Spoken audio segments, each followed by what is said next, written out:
الحمد للہ وحدہ والصلاة والسلام علی من لا نبی بعدہ اعوذ باللہ من الشیطان الرجیم وقالوا ان نتبع الہدی معک وقالوا اور انہوں نے کہا ان نتبع الہدی اگر ہم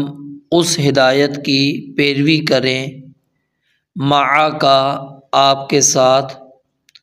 نتخطف تو اچک لیے جائیں گے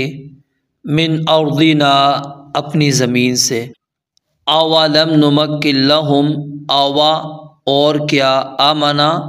کیا اور واو منا اور اولم نمکن لہم اور کیا ہم نے جگہ نہیں دی انہیں حرمن آمنن ایک امن والے حرم میں یجبا کھینچ کر لائے جاتے ہیں الیہ اس کی جانب اس کی طرف ثمرات پھل کل شیء ہر چیز کے رزقاً رزق کے لیے من لدنا ہمارے پاس سے ہماری طرف سے ولیکن اور لیکن اکثرہم ان کے اکثر لا یعلمون نہیں جانتے وَكَمْ أَهْلَكْنَا اور کتنی ہی ہم نے ہلاک کر دی من قریۃ بستیاں بطرت جو اترا گئی تھیں بطرت کا معنی ہوتا ہے نعمت پر سرکشی اختیار کرنا نعمت پر پھول جانا اسی طرح اس کا معنی ناشکری کرنا بھی آتا ہے اور انکار کرنا بھی آتا ہے بطرت اترا گئی تھی معیشتہا اپنی معیشت پر فتل کا تو یہ ہیں مساکنہم ان کے گھر لم تسکن من بعدہم نہیں ان میں رہائش رکھی گئی ان کے بعد الا قلیلا مگر بہت کم وَكُنَّا نَحْنُ الْوَارِثِينَ اور ہمیشہ ہم ہی وارث تھے وما کان ربک اور نہیں کبھی آپ کا رب یہ ما یہاں پر کس کے معنی میں آیا ہے نفی میں استمرار کے لیے آیا ہے نفی میں استمرار کے لیے آیا ہے یعنی کبھی بھی ایسا نہیں ہوا اور نہ ہی کبھی ایسا ہونے والا ہے وما کان ربک اور نہیں ہی کبھی آپ کا رب مہلک القری ہلاک کرنے والا بستیوں کو حتیٰ یہاں تک کہ یبعث وہ بھیجے فی امیہا ان کے مرکز میں رسولاً ایک رسول یتلو جو پڑھے علیہم ان پر آیاتنا ہماری آیات وما کننا اور نہیں ہیں ہم کبھی مہلک القری ہلاک کرنے والے بستیوں کو الا مگر وَأَهْلُهَا اس حال میں کہ ان کے رہنے والے ظالمون ظالم ہوں یعنی ان کے اوپر ظالم کا جو لفظ ہے وہ مکمل طور پر لاگو ہو جائے پھر ہم ان کو ہلاک کرتے ہیں وَمَا أُوتِيتُمْ اور جو بھی تم دیے گئے ہو وَمَا أُوتِيتُمْ اور جو بھی تم دیے گئے ہو من شیء کوئی چیز فمتاع الحیات الدنیا تو یہ دنیا کی زندگی کا سامان ہے وزینتها اور دنیا کی زینت ہے وما عند اللہ اور جو اللہ رب العالمین کے پاس ہے خیر و بہتر ہے وابقا اور زیادہ باقی رہنے والا ہے افلا تعقلون تو کیا تم نہیں سمجھتے رب العالمین نے پہلی آیت مبارکہ کے اندر کفار کے اعتراض کا جواب دیا ہے اس سے پہلے ایک عذر ایک بہانہ ہم کفار کا پڑھ چکے تھے کہ وہ رسول مکرم صلی اللہ علیہ وآلہ وسلم پر ایمان کیوں نہیں لے کر آتے اور اس کا جواب بھی پیچھے ہم نے پڑھ لیا اور وہ آیت نمبر 48 تھی فلما جاءہم الحق من عندنا قالوا لولا اوتی مثل ما اوتی موسیٰ اولم یکفروا بما اوتی موسیٰ من قبل قالوا سحران تظاہرا وقالوا انا بکل کافرون۔ تو انہوں نے کہا کہ جس طرح موسیٰ علیہ السلام کو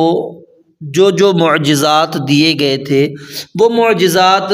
آپ علیہ السلام کو بھی اللہ تعالیٰ دیں گے تو پھر ہم ایمان لے کر آئیں گے۔ تو اللہ رب العالمین نے اس کا جواب دیا تھا، کیا وہ موسیٰ علیہ السلام پر ایمان لائے تھے؟ ان کو بھی تو ہم نے معجزات دیے تھے، ان کا تو انہوں نے انکار کر دیا،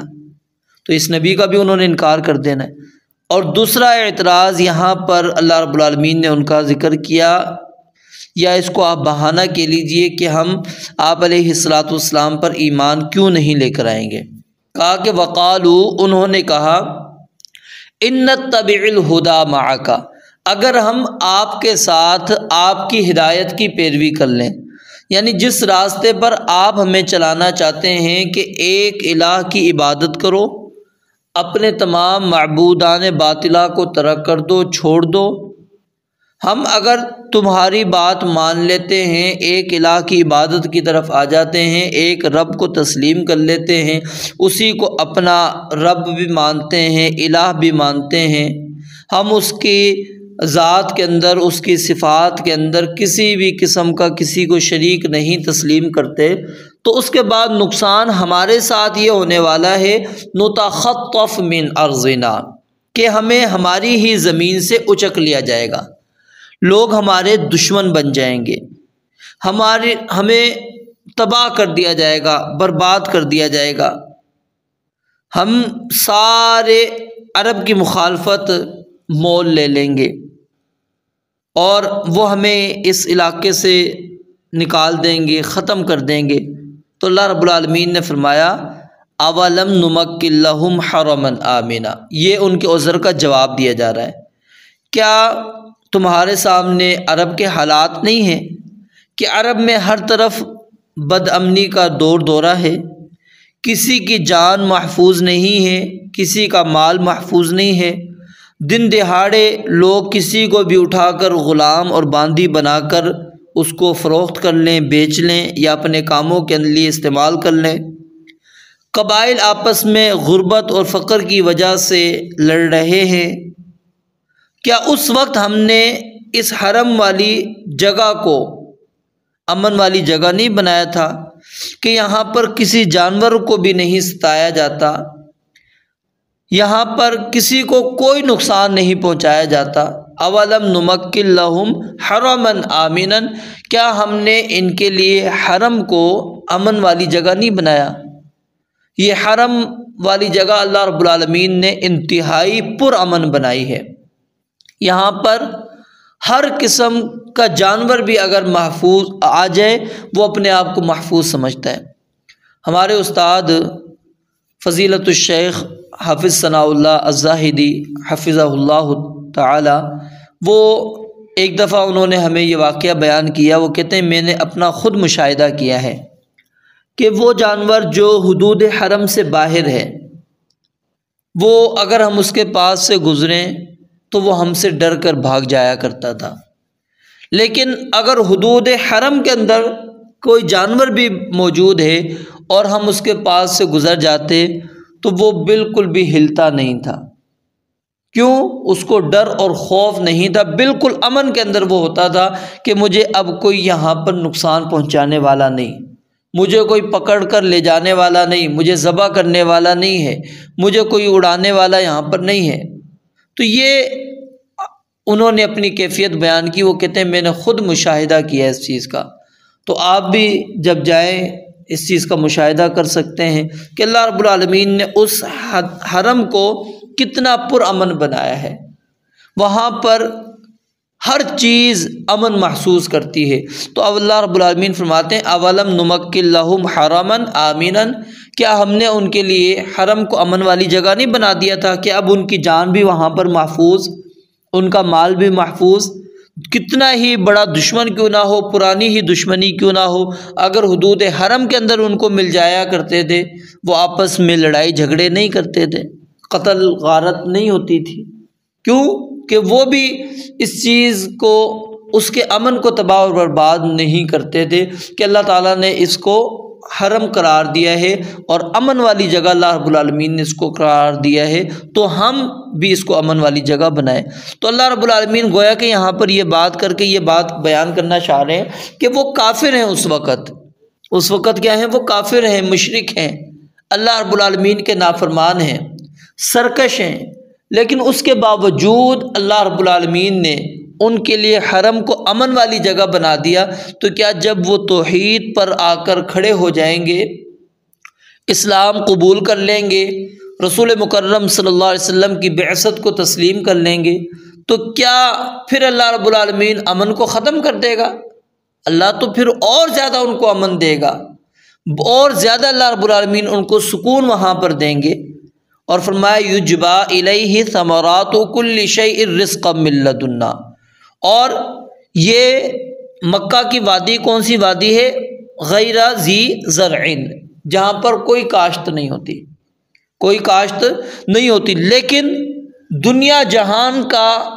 پھل آپ کو وہاں پر ملے گا،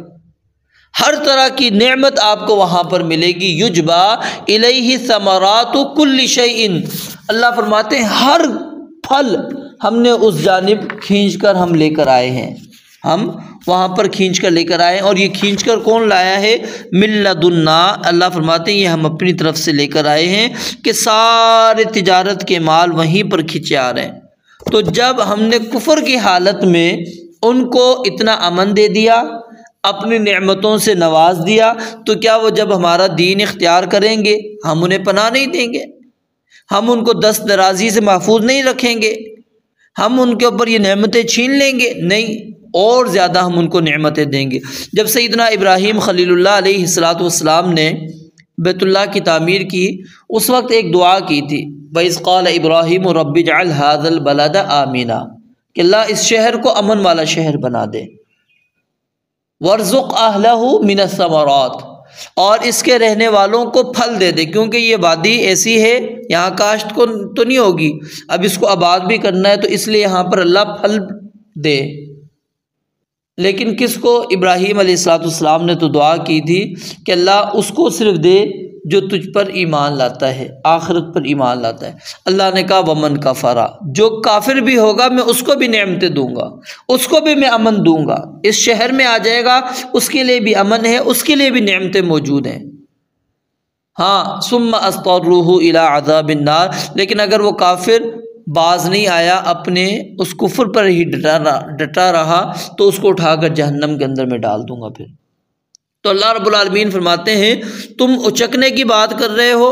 تم اچکے نہیں جاؤ گے بلکہ محفوظ ہو جاؤ گے۔ وَلَٰكِنَّ أَكْثَرَهُمْ لَا يَعْلَمُونَ، لیکن اللہ کہتے ہیں اکثر لوگ علم نہیں رکھتے، کیونکہ انسان وہ ظاہر کو دیکھ رہا ہوتا ہے۔ ظاہری طور پر انسان یہی محسوس کرتا ہے کہ اگر پورے خاندان میں سے میں نے ایک اللہ کو تسلیم کر لیا تو میرا تو پورا خاندان مخالف ہو جائے گا، میرا مال چھین لیں گے، میری بیوی بچے مجھ سے چھین لیں گے، میری دکان، میرے بنگلے سب کچھ مجھ سے چھین لیں گے، میرے ساتھ قطع تعلق ہی کر دیں گے، مجھے اپنے علاقے سے نکال دیں گے۔ یہ خوف انسان کے اوپر لاحق ہوتا ہے، اور اس کی وجہ سے وہ انسان کیا کرتا ہے؟ حق تسلیم کرتے ہوئے، حق مانتے ہوئے حق کو قبول نہیں کرتا، چھوڑ دیتا ہے، ترک کر دیتا ہے۔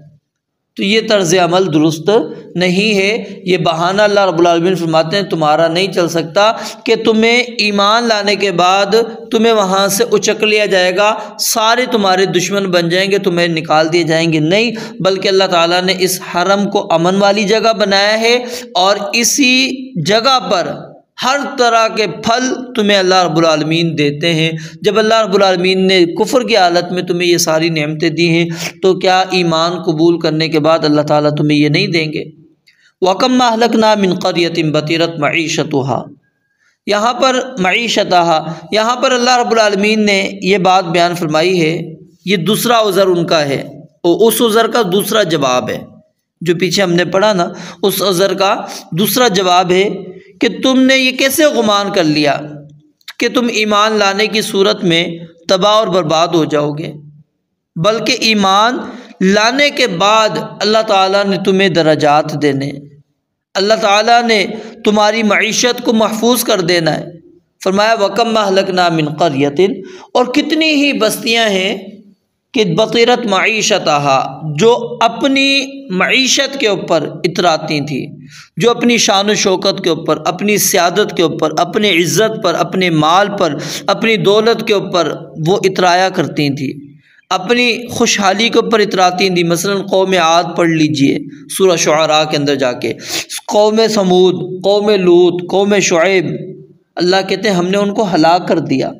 فَتِلْكَ مَسَاكِنُهُمْ، یہ ان کے محلات ہیں، یہ ان کے گھر ہیں، یہ ان کے محلات ہیں، ان کے گھر ہیں۔ کتنی نعمتیں ہم نے ان کو دی اور اس نعمتوں کو انہوں نے استعمال کیا اور یہ محلات بنائے، یہ ان کے محل ہیں۔ دیکھو لم تسکن من بعدہم، اس کے بعد جب ان کو ہم نے تباہ کر دیا، یہاں پر آ کر کوئی ان کے محلات میں رہنے والا نہیں ہے۔ یعنی مال و دولت اگر تم سمجھتے ہو کہ اگر ہوگا تو ہم بچ جائیں گے، معیشت ان کی مضبوط تھی، اللہ نے ان کو نعمتیں بہت ساری عطا کی تھیں، لیکن کیا وہ معیشت، وہ نعمتیں ان کے کام آئیں؟ نہیں، اللہ کہتے ہیں ہم نے ہلاک کر دیا ان کو۔ لم تسکن من بعدہم الا قلیلا، ہاں تھوڑی دیر اگر کوئی مسافر وہاں پر ٹھہرتا ہے تو ٹھہر سکتا ہے، وگرنہ کوئی رہنے والا نہیں۔ وَكُنَّا نَحْنُ الْوَارِثِينَ، اور ہم ہی اس کے وارث، یعنی ان میں کوئی باقی ہی نہیں بچا جو ان جگہوں کا وارث بنے۔ فَهَلْ تَرَىٰ لَهُم مِّن بَاقِيَةٍ، کیا کوئی باقی رہنے والا تم وہاں پر دیکھتے ہو، تمہیں نظر آتا ہے؟ کوئی بھی نظر نہیں آتا۔ تو اللہ کہتے ہیں وَكُنَّا نَحْنُ الْوَارِثِينَ، ہمیشہ سے ہم ہی وارث تھے۔ تو یعنی یہاں پر یہ بات کلیئر ہو گئی، واضح ہو گئی کہ معیشت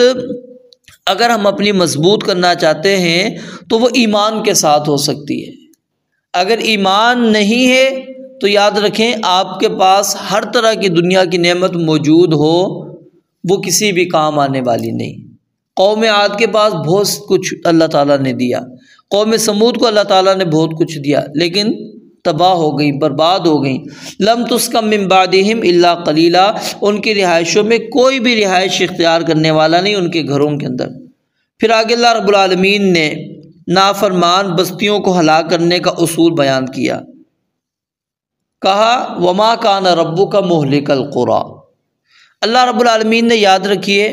ہمارے لیے دو قسم کی نشانیاں رکھی ہیں۔ ایک آیات کونیہ، یعنی یہ کائنات کے اندر اللہ رب العالمین نے سورج، چاند، ستارے، یہ آسمان، یہ زمین، یہ دیگر مخلوقات، یہ اللہ تعالیٰ کی قدرت پر دلالت کرتی ہیں کہ ان کا بنانے والا کوئی نہ کوئی خالق ہے۔ افلا ينظرون الى الابل کیف خلقت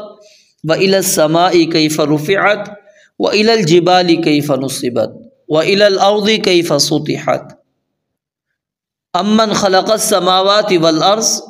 یہ پوری آیات اگر آپ پڑھیں، قرآن کریم کی آیات بھری پڑھیں آیات کونیہ سے، یہ اللہ رب العالمین نے کونیہ آیات رکھی ہیں، نشانی رکھی ہیں کہ جس پر انسان غور کرے، تدبر کرے، فکر کرے تو وہ اللہ رب العالمین کو پہچان سکتا ہے۔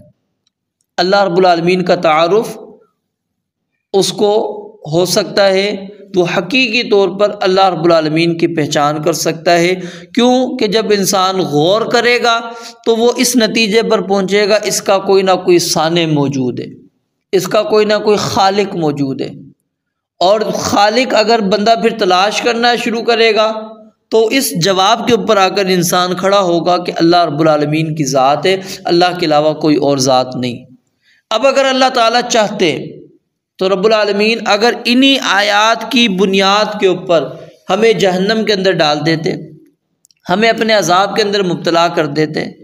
ان آیات کی وجہ سے جو اللہ تعالیٰ پر ایمان لاتا ان کو اللہ تعالیٰ جنتوں میں داخل کر دیتے،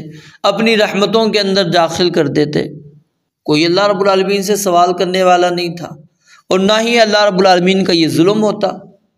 کیونکہ یہ اللہ تعالیٰ نے ہمارے لیے نشانیاں بنائی ہیں۔ لیکن اس کے باوجود اللہ رب العالمین نے دیکھیں کتنا عدل کیا کہ اللہ رب العالمین نے وہ تمام عذر اور بہانے ہمارے ختم کر دیے کہ جو انسان پیش کر سکتا تھا، اور وہ عذر اور بہانہ کیا تھا کہ اللہ میری طرف تو کوئی ڈرانے والا آیا نہیں،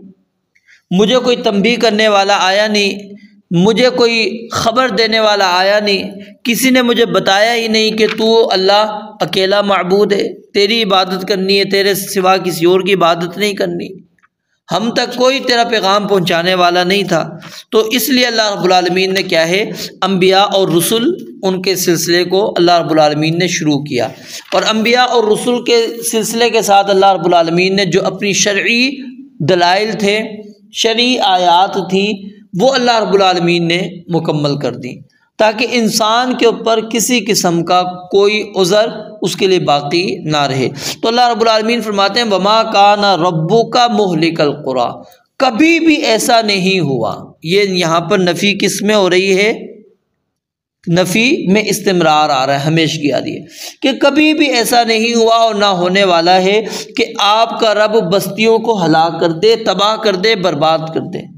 کب تک؟ حتی یبعث فی امہا رسولا، یہاں تک کہ ان کے اندر انہی میں سے ایک رسول مبعوث کرے، انہی میں سے ایک رسول مبعوث کرے۔ جب تک اللہ تعالیٰ رسول نہیں بھیجتا اللہ رب العالمین اس کو ہلاک نہیں کرتے۔ اور سورہ بنی اسرائیل کے اندر اللہ رب العالمین نے فرمایا وَإِذَا أَرَدْنَا أَن نُهْلِكَ قَرْيَةً، جب ہم کسی بستی کو ہلاک کرنا چاہتے ہیں، اب یہ رسول کے بعثت کے بعد کی بات آ رہی ہے کہ جب ہم کسی بستی کو ہلاک کرنا چاہتے ہیں تو امرنا مترفیہا، جو اس بستی کے خوشحال لوگ ہوتے ہیں، جن کو اللہ تعالیٰ نے نعمتوں سے نوازا ہوتا ہے، جن کے پاس مال و دولت کی فراوانی ہوتی ہے، وہ کیا کرتے ہیں؟ اللہ رب العالمین کی نعمتوں کا غلط استعمال کرتے ہیں۔ فَفَسَقُوا فِيهَا، وہ اس پیسوں کی وجہ سے، اس مال کی وجہ سے، اس دولت کی وجہ سے نافرمانیوں پر اتر آتے ہیں۔ فَحَقَّ عَلَيْهَا الْقَوْلُ، تو اللہ کہتے ہیں پھر ایک وقت ایسا آتا ہے ان کے اوپر ہمارے عذاب کو واجب کرنے والی بات واجب ہو چکی ہوتی ہے، وہ لازم ہو چکی ہوتی ہے کہ اب ان کے اوپر عذاب آئے، پھر ہم ان کو ہلاک کرتے ہیں۔ تو ایک کیا ہے، اللہ رب العالمین کسی بھی بستی کو اس وقت تک ہلاک نہیں کرے گا جب تک کہ اس کے اندر اللہ رب العالمین نبی مبعوث نہ کر دے، تاکہ ان کا کیا ہے، عذر ختم ہو۔ اور نبی آئے گا، کیوں آئے گا؟ رسولاً یتلو علیہم آیاتنا، یہ ذمہ داری ہے رسول کی کہ وہ ان پر ہماری آیات کی تلاوت کرے گا، ہمارے احکامات بیان کرے گا، ہمارے پیغام پہنچائے گا ان تک کہ اللہ رب العالمین نے کیا حکم دیا ہے، تم نے کیا کرنا ہے، زندگی کس طرح گزارنی ہے۔ وہ اللہ رب العالمین کی طرف سے پیغام لے کر نبی آئے گا، رسول آئے گا، اور ہمیں اس کی بات کو تسلیم کرنا ہے، ماننا ہے۔ اور اگر ہم اس کی آیات کو نہیں مانتے، جو اللہ رب العالمین کی آیات وہ ہم پر تلاوت کرتا ہے، اللہ کے احکامات تلاوت کرتا ہے، پھر اللہ رب العالمین فرماتے ہیں ہم بستی کو ہلاک کر دیتے ہیں۔ اور پھر اللہ رب العالمین نے ایک اور بات یہاں پر بیان فرمائی کہ وما كنا مهلك القرى الا واهلها ظالمون، کہ رسول صلی اللہ علیہ وسلم کی آمد کے بعد جو ایمان نہ لانے والے لوگ تھے ان پر آخر عذاب کیوں نہیں آیا؟ عذاب ان پر کیوں نہیں آیا؟ اس کی ایک وجہ یہ ہے، قرآن کریم نے اس کا جواب بھی دیا ہے کہ وما كان الله ليعذبهم وانت فيهم، کہ جب تک اے نبی مکرم علیہ السلام آپ ان کے اندر موجود ہیں، اللہ رب العالمین ان کو عذاب دینے والا نہیں۔ اور اللہ تعالیٰ نے جن قوموں کو بھی تباہ کیا ہے، برباد کیا ہے، ہلاک کیا ہے، پہلے اللہ رب العالمین نے اپنے نبی کو اس علاقے سے ہجرت کا حکم دیا، اس نبی کو وہاں سے اللہ رب العالمین نے نکالا، اس کے بعد اللہ رب العالمین نے اس قوم کے اوپر عذاب نازل کیا، کیونکہ نبی کا کسی علاقے کے اندر ہو جانا، کسی علاقے میں ہونا ان کے لیے رحمت کا باعث ہے، وہ اللہ تعالیٰ کی رحمت کے اندر وہ قوم موجود ہے، اور جب نبی وہاں پر موجود نہیں پھر عذاب ان کے اوپر آ جائے گا۔ اور فرمایا وما كنا مهلك القرى الا واهلها ظالمون، اور دوسری وجہ یہ ہے کہ ہم نے نبی کی آمد کے باوجود ان کفار کو عذاب اس لیے بھی نہیں دیا کیونکہ ہم ہر بستی کو ہلاک نہیں کرتے جب تک کہ وہ اپنے ظلم پر ڈٹے نہ رہیں۔ جب وہ ظلم کر کر کے ان کے اوپر ظالم کا لقب آ جائے پھر ہم ان کو تباہ کرتے ہیں، ان کو برباد کرتے ہیں۔ اور اللہ فرماتے ہیں وما ظلمناہم ولکن کانوا انفسہم یظلمون، ہم نے ان پر ظلم نہیں کیا لیکن انسان اپنے آپ پر خود ظلم کرتا ہے۔ اور سب سے بڑا ظلم کیا ہے؟ شرک، ان الشرک لظلم عظیم، کہ انسان جب اللہ رب العالمین کے ساتھ شرک کر لے تو اللہ رب العالمین کیا اس کو تباہ نہ کرے، برباد نہ کرے؟ الا واہلھا ظالمون، اللہ کہتے ہیں ہم بستیوں کو دو ہی صورت میں یاد رکھیں، اصول ہے ہمارے، بستیوں کو ہم ہلاک کرتے ہیں جب نبی مبعوث کر دیں، اس کے بعد یعنی اتمام حجت ہو جاتی ہے۔ پھر دوسری بات، جب بستی ظالم ہو، شرک کے اندر، کفر کے اندر مبتلا ہو چکی ہو، اپنے شرک کو ترک کرنے والی نہ ہو، پھر ہم ان کے اوپر کیا ہے؟ عذاب کو نازل کرتے ہیں۔ اور اس آیت کے متعلق امام ابن کثیر رحمۃ اللہ علیہ بیان فرماتے ہیں کہ نبی مکرم صلی اللہ علیہ وسلم کو جو اللہ تعالیٰ نے ام القری یعنی مکہ میں جو مبعوث ہوئے تھے، اس سے مراد آپ عرب و عجم کی تمام بستیوں کی طرف مبعوث تھے۔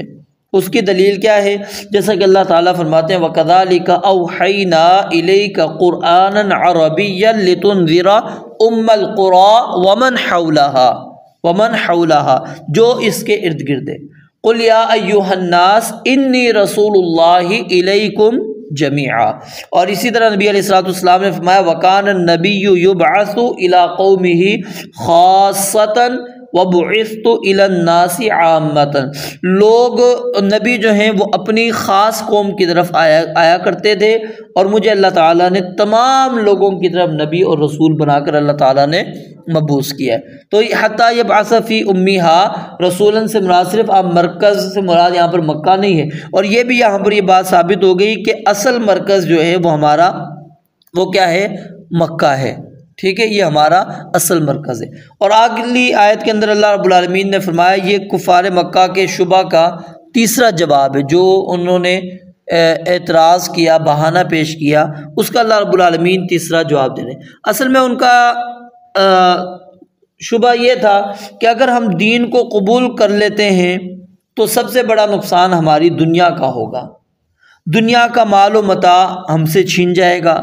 دنیا کی نعمتیں ہمارے پاس نہیں رہیں گی۔ یعنی مسلمانوں کی وہ حالتیں دیکھتے تھے نا، تو جس طرح خود وہ چھینا کرتے تھے، ان سے مال و دولت، ان کے حتیٰ کہ کپڑے تک بھی اتروا لیا کرتے تھے، تو ان کو پتہ تھا یہ ساری چیزیں ہم سے چھین جائیں گی، قبائل ہم سے چھین جائیں گے، ہمارے خاندان ہم سے جدا کر دیے جائیں گے۔ تو اس لیے اللہ رب العالمین نے یہاں پر جواب دیا وَمَا أُوتِيتُم مِّن شَيْءٍ، جو کچھ بھی تمہیں دیا گیا ہے، جو کچھ بھی، یعنی جو بھی تم سمجھ سکتے ہو تمہیں اللہ رب العالمین نے عطا کیا ہے، فَمَتَاعُ الْحَيَاةِ الدُّنْيَا، یہ سارے کا سارا دنیا کی زندگی کا ساز و سامان ہے، وَزِينَتُهَا، اور یہ صرف دنیا کی زندگی کی خوبصورتی ہے، اس کی زینت ہے اور کچھ نہیں ہے۔ وَمَا عِندَ اللَّهِ خَيْرٌ وَأَبْقَىٰ، اور جو کچھ اللہ رب العالمین کے پاس ہے وہ بہتر بھی ہے اور ابقا، زیادہ باقی رہنے والا ہے، پائیدار ہے۔ افلا تعقلون، تو کیا تم سمجھتے نہیں؟ یعنی کوئی بھی عقل مند ایسا نہیں ہوگا جو بہتر اور باقی چیز کو چھوڑ کر کم تر اور فانی چیز کو ترجیح دے۔ لیکن اللہ کہتے ہیں کیا تمہاری عقل کام نہیں کرتی کہ تم فانی چیز کو ترجیح دیتے ہو اور ہمیشہ کی زندگی کو برباد کر رہے ہو؟ اب اللہ رب العالمین کے پاس جو چیز ہے وہ بہتر کس طرح ہے دنیا کے ساز و سامان کے مقابلے میں؟ یاد رکھیں، نہ دنیا کے اندر جو نعمتیں ہیں وہ آخرت کی نعمتوں کی مقدار کے مقابلے میں مقابلہ کر سکتی ہیں، نہ خوبی کے اندر۔ حدیث کے اندر آتا ہے، صحیح بخاری کے اندر، رسول مکرم صلی اللہ علیہ وسلم نے ارشاد فرمایا ان آخر اہل الجنت دخولا الجنت، کہ جنت کے اندر سب سے آخر میں جو جنت میں بندہ جائے گا، سب سے آخر میں جنت میں جانے والا شخص اور سب سے آخر میں جہنم سے نکلنے والا شخص وہ ہوگا رجل یخرج حبوا، وہ گھسٹتا ہوا آگ سے نکلے گا، فیقول له ربہ، اللہ تعالیٰ فرمائیں گے جنت کے اندر داخل ہو جاؤ۔ وہ کہے گا اللہ جنت تو بھری ہوئی ہے۔ اللہ 3 مرتبہ اس کو کہیں گے، تینوں مرتبہ بندہ یہی جواب دے گا کہ اللہ جنت بھری ہوئی ہے، جنت کے اندر جگہ نہیں ہے، تو اللہ رب العالمین فرمائیں گے ان لک مثل الدنیا عشر مرار،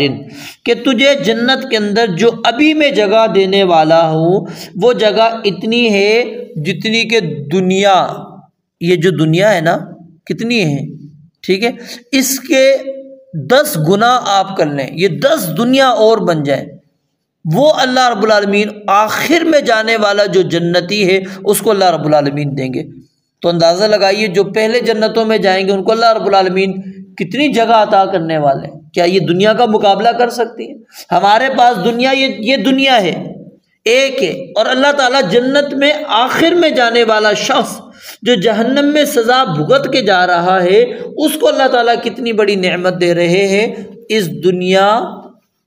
کے ساتھ اور 9 دنیا آپ ملا لیں، یہ 10 دنیا بنا لیں، وہ آخری بندہ جو جنت میں جا رہا ہے اس کو اللہ رب العالمین جگہ دے رہے ہیں۔ اور نبی مکرم علیہ الصلاۃ والسلام نے صحیح مسلم کے اندر اس دنیا کی حقیقت کو بیان کرتے ہوئے فرمایا واللہ مد دنیا فی الآخرۃ الا مثل ما یجعل احدکم اصبعہ واشار یحییٰ بالسبابۃ هذه فی الیم فلینظر بما ترجع، کہ انسان اپنی شہادت کی انگلی کو دریا کے اندر سمندر کے اندر ڈالے اور پھر وہ دیکھے کہ اس کی انگلی پر کتنا پانی لگا ہے، کتنا پانی اس کے ساتھ آیا ہے، یہ جو اس کے ساتھ پانی آیا ہے یہ دنیا ہے، اور جو سمندر موجود ہے یہ آخرت ہے، کیا اس کا مقابلہ کر سکتے ہو؟ پھر جو اللہ رب العالمین نے دنیا کے اندر انسان کو نعمت دی ہے اس نعمت کے بعد انسان کو غم لاحق ہوتا ہے اگر وہ چھن جائے، فکر ہوئی بھی ہوتی ہے کہ مجھ سے چھن نہ جائے، انسان گھبراہٹ کے اندر ہوتا ہے، خوف کے اندر ہوتا ہے، جتنا جس کے پاس مال و دولت ہوتا ہے وہ اتنا ہی اس کو محفوظ کرنے کے طریقے سوچ رہا ہوتا ہے، اپنی سیکورٹی کو محفوظ کر رہا ہوتا ہے، اپنے آپ کو بچانے کی کوششیں کر رہا ہوتا ہے، لیکن آخرت کے اندر ایسی کوئی چیز نہیں ہوگی، وہ نعمتیں ایسی ہیں۔ نبی مکرم علیہ الصلاۃ والسلام نے فرمایا کہ اللہ تعالیٰ فرماتے ہیں اعددت لعبادی الصالحین، کہ میں نے اپنے بندوں کے لیے جو نیک بندے ہیں میں نے اپنے نیک بندوں کے لیے نعمتیں تیار کی ہیں ما لا عین رأت، جس کو کسی آنکھ نے دیکھا تک نہیں، ولا اذن سمعت، اور نہ ہی کسی کان نے سنا ہے، ولا خطر علی قلب بشر، اور نہ ہی کسی انسان کے دل پر اس کا کوئی وسوسہ کوئی خیال تک آیا ہوگا کہ یہ بھی نعمت ہو سکتی ہے۔ فَقْرَؤُوا إِن شِئْتُمْ، پھر کہا کہ تم چاہتے ہو، سیدنا ابو ہریرہ نے کہا کہ اگر چاہتے ہو تو قرآن کریم کی اس آیت کو پڑھ لو فَلَا تَعْلَمُ نَفْسٌ مَّا أُخْفِيَ لَهُم مِّن قُرَّةِ أَعْيُن، یہ اللہ رب العالمین نے ہمارے لیے آخرت کو بہتر اور باقی رہنے والے کے اعتبار سے اللہ کے نبی علیہ الصلوۃ والسلام نے احادیث کے اندر یہ وضاحت کر دی، تو ہمیں اس لیے آخرت کو ترجیح دینی چاہیے جو پائیدار بھی ہے، ہمیشہ رہنے والی ہے، اور وہ نعمتیں اس کے نعمتوں کے زوال کا کسی قسم کا کوئی خوف نہیں، کسی نعمت کے چھن جانے کا ڈر اور خوف نہیں ہے انسان کو کہ وہ نعمت آج ہے تو کل چھن جائے گی، نہیں، دنیا کی نعمت آج ہے تو کل نہیں ہے انسان کے پاس، انسان دنیا کی نعمت کے حصول کے لیے محنت کرتا ہے، کوشش کرتا ہے، اور پھر اس کے حصول کے بعد پریشان ہونا شروع ہو جاتا ہے۔ تو اللہ رب العالمین نے یہاں پر کفار کے ان اعتراضات، ان بہانوں کا اللہ رب العالمین نے واضح طور پر جواب دے دیا جو وہ رسول مکرم صلی اللہ علیہ وسلم پر ایمان نہ لانے کی وجہ سے پیش کر رہے تھے۔ اللہ رب العالمین نے فرمایا جتنے بھی عذر تم پیش کر لو، بہانے پیش کر لو، یاد رکھو نبی مکرم علیہ الصلوۃ والسلام پر ایمان لاؤ گے تو ہر طرح کی کامیابی تمہیں دنیا میں بھی ملے گی، آخرت میں بھی، اگر نہیں لاؤ گے